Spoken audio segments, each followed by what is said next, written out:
Bodinya sih gue suka ya, tapi kepribadiannya ya palingan cocok jadi yang kedua lah. Handphonenya, maksudnya handphonenya.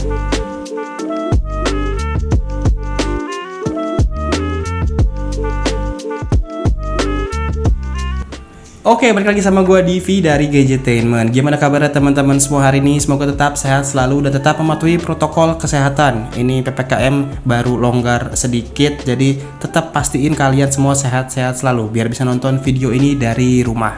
Dan seperti yang tadi udah gue bilang di awal, gue punya sebuah handphone. Ini bodinya nih gue suka banget nih sejujurnya nih, Oppo Reno 6 5G. Tapi untuk kepribadiannya yang tadi gue bilang cocok untuk yang kedua, ini akan gue jelasin di sini, terutama di bagian videonya. Karena sebagai salah satu pengajar online untuk kelas mobile videografi yang rata-rata pesertanya itu adalah UMKM yang memang pengen belajar gimana caranya bikin video pakai handphone, terus gimana caranya ngejual konten dari handphone. Gue tuh cukup ke-trigger bikin konten kayak gitu pakai handphone ini. Makanya gue akan ngebahas sektor kamera handphone ini di video kali ini. Sebelum mulai masuk ke topiknya, gue mau puji dulu di desain dari handphone ini. Untuk handphone ini, Oppo Reno 6 5G, Oppo doing a great job banget buat gue. Karena bentuk kotak tegasnya ini jadi bawa penyegaran aja gitu. Beda dari handphone-handphone yang beredar kebanyakan. Ya walaupun bukan yang pertama sih, iPhone 12 series juga udah mulai duluan kan yang model kayak gini. Terbukti lagi, banyak yang suka. Oke, kita mulai langsung aja ya. Dan untuk bikin konten mobile videografi yang pasti kita pakai adalah kamera. Alat tempurnya adalah kamera di handphone ini. Kalau misalkan disinggung sedikit untuk foto sih, ini nggak ada masalah sama sekali ya untuk handphone ini. Walaupun ada satu kamera yang disunat dari Oppo Reno 6 5G, beda satu kamera dari Oppo Reno 6 yang LTE. Cuman nggak seberapa ngefek lah, nggak ada pun nggak bakal dicari juga gitu. Hasilnya pun khas Oppo banget nih, warnanya cenderung warm, sharpness ini juga cukup tinggi dan kontras warnanya ini nonjok juga. Pas coba dilihat di layar laptop juga ini warnanya nggak beda jauh nih, sama pasti preview di handphonenya. Kenapa gue coba lihat di layar laptop? Karena biasanya kalau untuk hasil foto di kamera, di layar handphone atau di laptop itu biasanya previewnya berbeda. Karena mungkin teknologi layar yang ada di smartphone kalian tuh lebih canggih daripada layar yang ada di laptop ya. Jadi beda. Dan sebagai penetral makanya gue pakai lihat di layar laptop biar kelihatan gitu dengan jelas, selain lebih lega juga ya.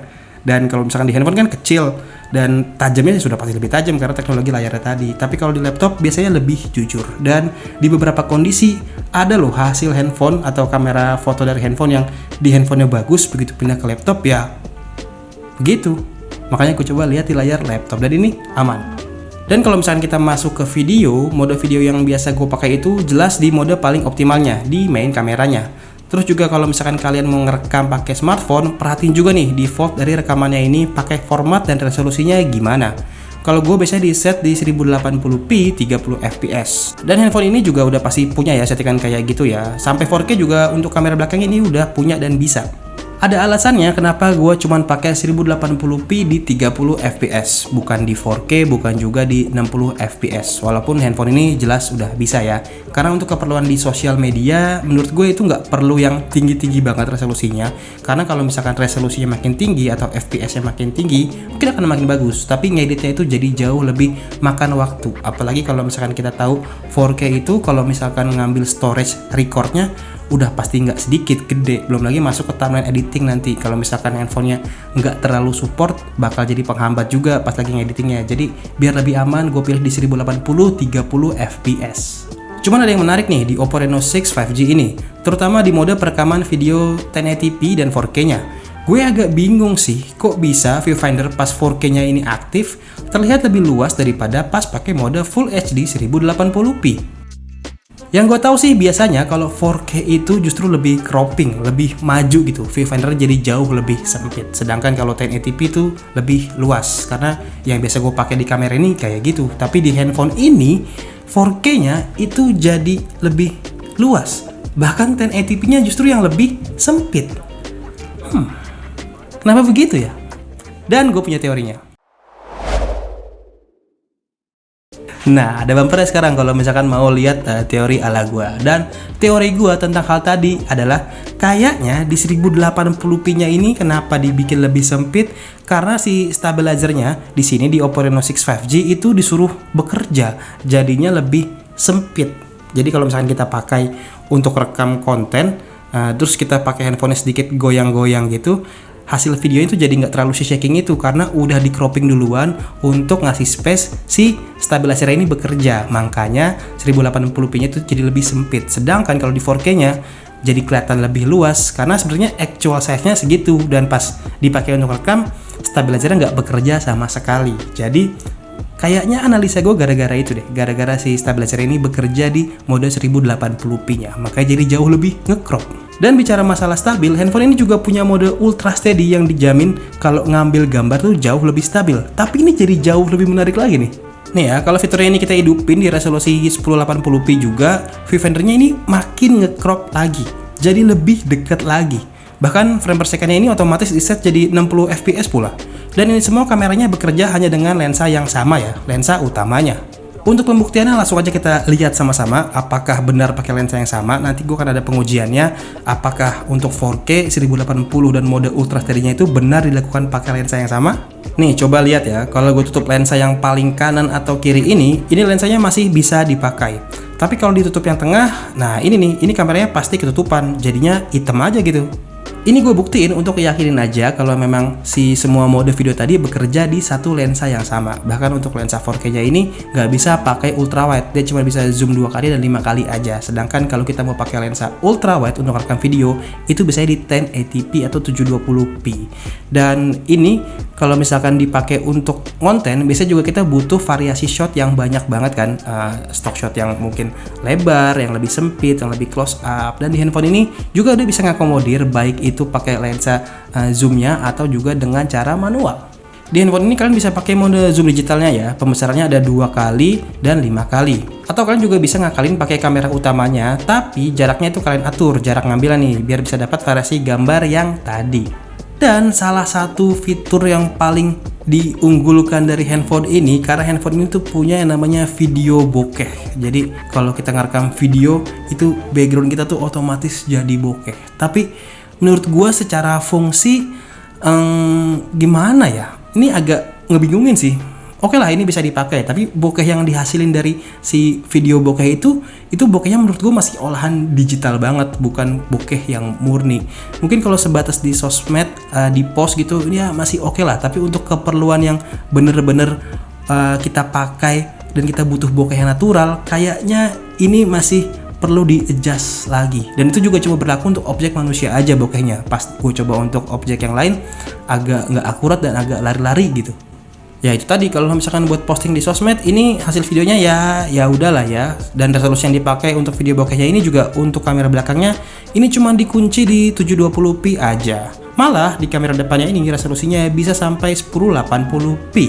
Mungkin emang Oppo tujuannya mau bikin bokeh di kamera depannya ini jadi lebih bagus biar kita bisa gampang aktualisasi diri di sosmed gitu. Pakai kamera depan dari handphone ini punya video estetik yang belakangnya bokeh, mungkin kayak gitu. Tapi setelah gua kulik-kulik, ini juga buat di kamera belakangnya kalau kita mau bokeh yang lebih natural ada caranya kayak gini nih. Nih, kalian tinggal akses menu bokeh yang di samping filter tadi. Terus secara mekanisme ini sih sebenarnya rada mirip sama bokeh flare video tadi ya. Cuma yang ini bokehnya bisa di set gitu. Jadi semacam ada slidernya dan tinggal di adjust ke angka yang tepat, dan hasilnya menurut gue lebih acceptable dibanding yang bokeh flare video tadi. Meskipun resolusinya ini masih sama aja, yang depan bisa sampai 1080p, yang belakang mah cuma 720p aja.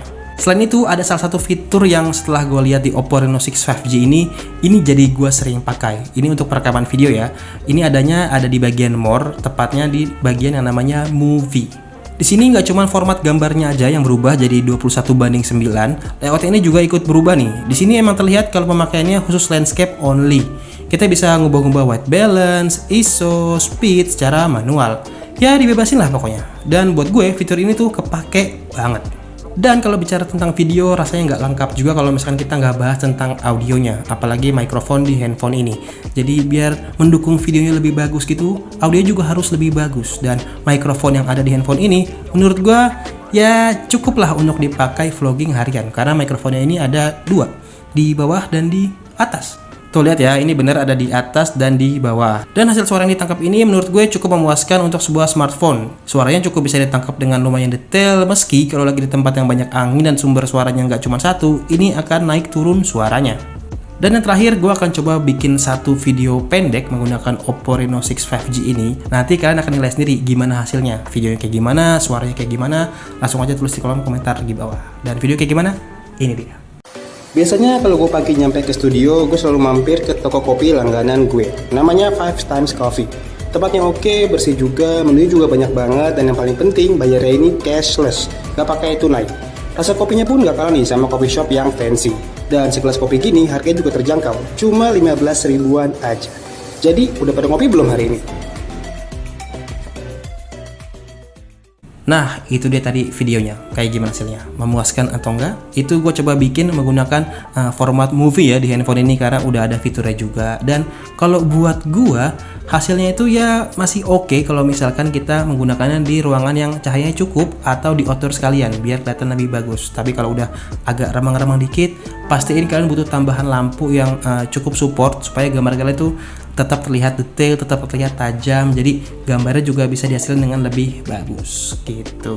Dan kayak cukup segitu dulu gua ngulik si Oppo Reno 6 5G ini dari segi kameranya. Untuk kamera videonya ya, karena memang kebutuhan gue tadi gue suka bikin kelas online gitu tentang mobile videografi, ngajarin teman-teman UMKM untuk bisa bikin video pakai handphone aja. Dan untuk handphone ini rasanya cukup sih, cukup bisa diandalkan untuk misalkan bikin konten kayak gitu. Kalau menurut kalian gimana?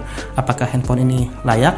Terlepas di harganya yang nyampe di angka hampir 8 juta ya, 7.999.000 rupiah. Tulis di kolom komentar aja pendapat kalian kayak gimana. Dan udah cukup dulu video kali ini. Please like and subscribe, share ke teman-teman kalian, bilang kalau Gadgetemen bikin video baru. Dan akhir kata dicabut, sampai ketemu di video berikutnya. Bye!